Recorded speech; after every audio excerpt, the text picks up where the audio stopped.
Hello, everyone. As you can see, Democrats are united, and we're standing strong. As we've said from the very beginning, we're ready to work across the aisle to fund government that protects Americans' health care.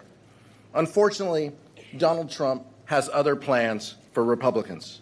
In fact, he said, don't even bother dealing with them when it came to negotiating with Democrats. And it's clear why. While Democrats have been focused on putting American families first, Trump has been focused on putting himself first. He and Republicans showed us their priorities with the big ugly law. They put billionaires over families, corporations over workers, profits over people, wealth over health. Well, Democrats have made it clear that we didn't stand for these policies then, and we're making it clear again now. We will not rubber stamp Republicans' continuing resolution that does nothing to fix the healthcare crisis that they've created. Yeah.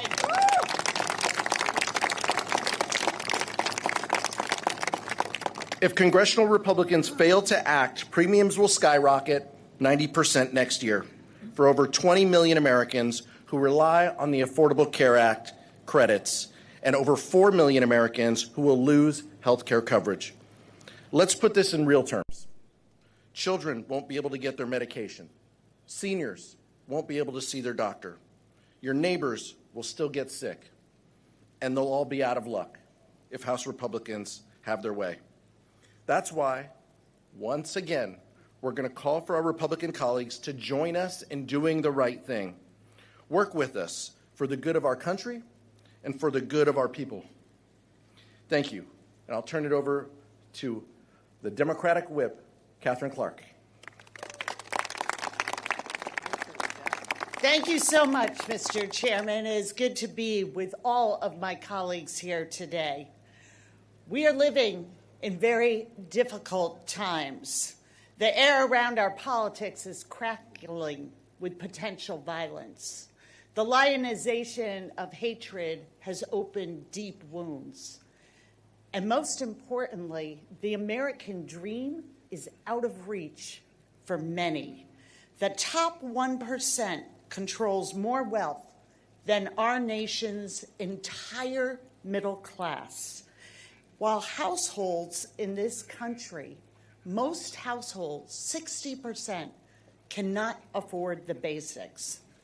Donald Trump rode into the presidency on the promise of giving those households a break, making life more affordable, giving hardworking people some breathing room. And he and his loyalists in the House have betrayed that promise. They have made life harder and more expensive, soaring the cost of groceries, clothes, and utility bills. Nowhere is this betrayal of the American people more evident than the Republicans' deep cuts in health care, denying millions of Americans the ability to get the care they need. Republicans have voted to kick 15 million people off of their health insurance. They have stripped Medicare of $500 billion. Today in their budget, they are prepared to cancel the coverage for another 4 million people while they soar premiums for everyone. The Republicans are voting to close hospitals and nursing homes. They are voting to defund cancer screenings, maternity care, and medical research. They are dismantling the public health system that keeps us safe. All of this pain and cost is to give tax cuts to the extremely wealthy. Well, we are here to say the American people deserve better. And when Donald Trump says, don't work with Democrats on a budget, he is saying, don't work for families at home. Americans deserve a lifeline. They deserve to have the tools to build their own success. They don't deserve to be pushed down and left behind. Democrats believe that people deserve health care that is affordable and available. care that is treated as a right and not a luxury item. Republicans created this bill, this budget, all on their own. And if they want to pass a budget that rips away health care, destroys jobs, and soars costs, if they want to make health care a luxury reserved for the rich, they can do that on their own.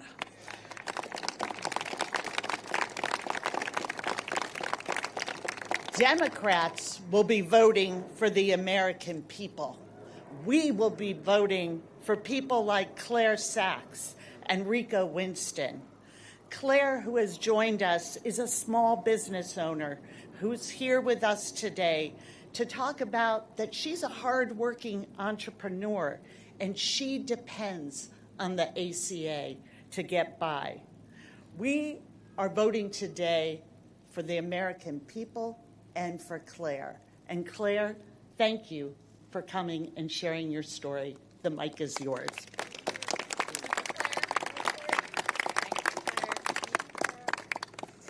Hi, I'm Claire Sachs, entrepreneur and founder of TPAC Consulting in Washington, D.C. I'm here today because Congress is facing a decision that will determine whether millions of entrepreneurs like me can keep their businesses open. The enhanced premium tax credits that help many small business owners afford health care coverage expire in mere weeks. Without them, rising health care costs would force many small entrepreneurs, including me, to close their doors. I have 4 decades of experience in the healthcare system.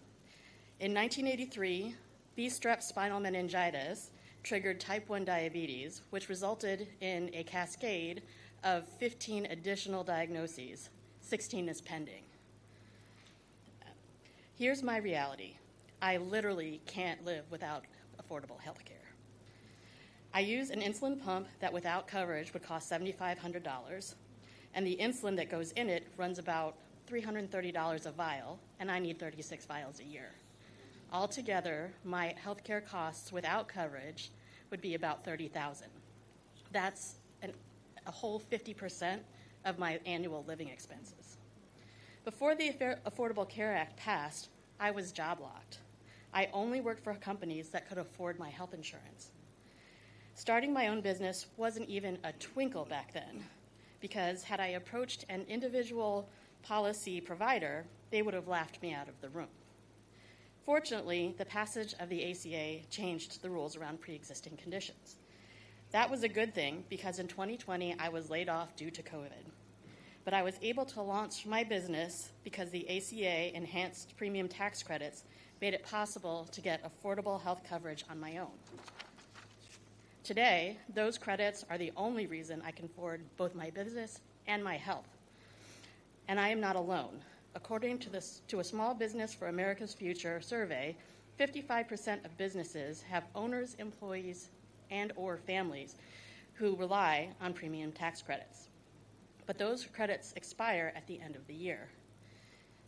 Kaiser Family Foundation estimates that insurance rates will spike an average of 20%.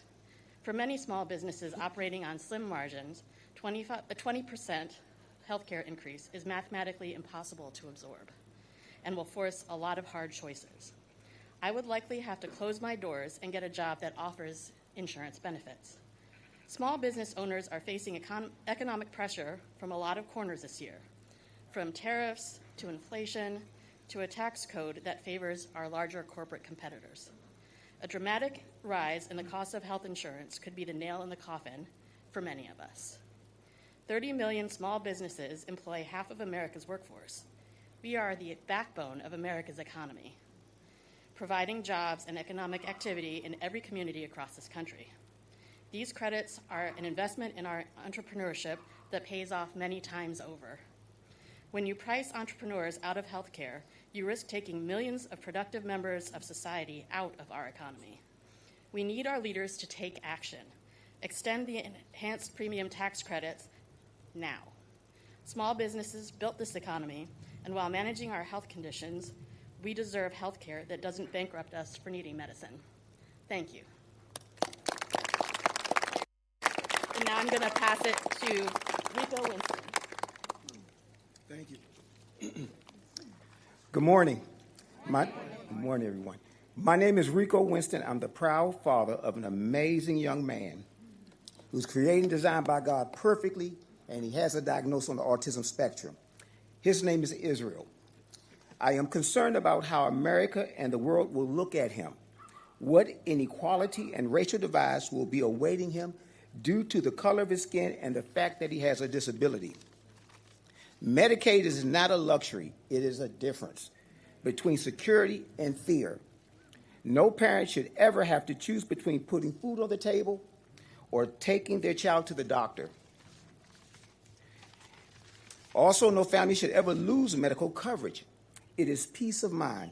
When people have access to care, communities are stronger, children grow up healthier, and families are able to move forward without being crushed by medical debt.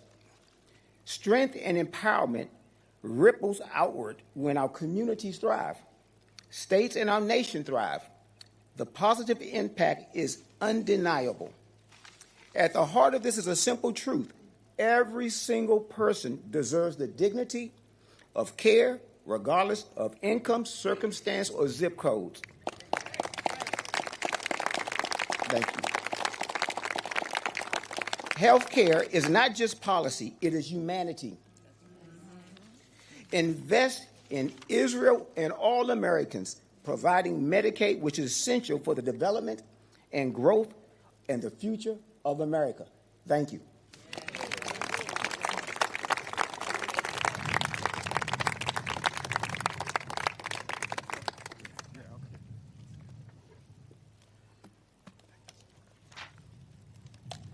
Thank you, Rico and Claire. Good morning to everyone. Thank you for sharing your powerful stories about how important Medicaid and the Affordable Care Act are to you, your families, and illustrating the importance of health care to all Americans. Today, there's a choice before every single member of the House of Representatives. Will we stand up for the health care of the American people, or will we bend the knee to Donald Trump and his continued efforts to gut health care for everyday Americans? House Democrats are clear. We don't work for Donald Trump. We don't work for J.D. Vance. We don't work for Elon Musk. We work for the American people. And that is why we are a hard no on the partisan Republican spending bill, because it continues to gut the health care of everyday Americans.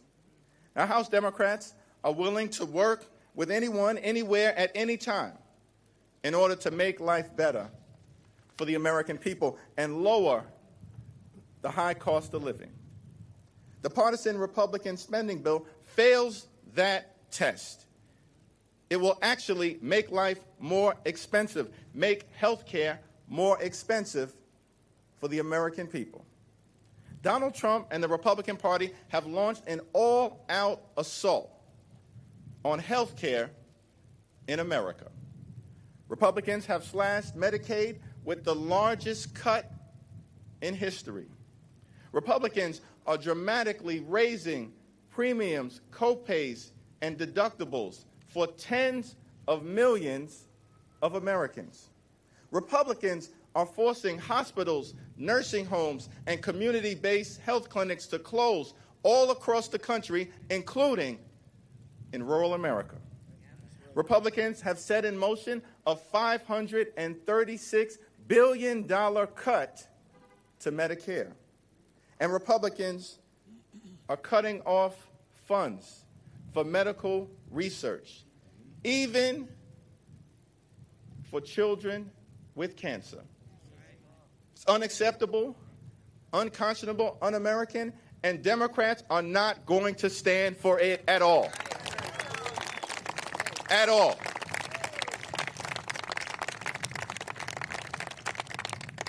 Democrats are fighting hard to cancel the cuts. Democrats are fighting hard to lower the costs. Democrats are fighting hard to save your health care. Democrats will defend the health care of the American people today. Democrats will defend the health care of the American people tomorrow, Democrats will defend the health care of the American people at all times. Vote no. Cancel the cuts, lower the costs, save your health care. We're voting no on the partisan Republican spending bill, and will continue to defend the health care of the American people.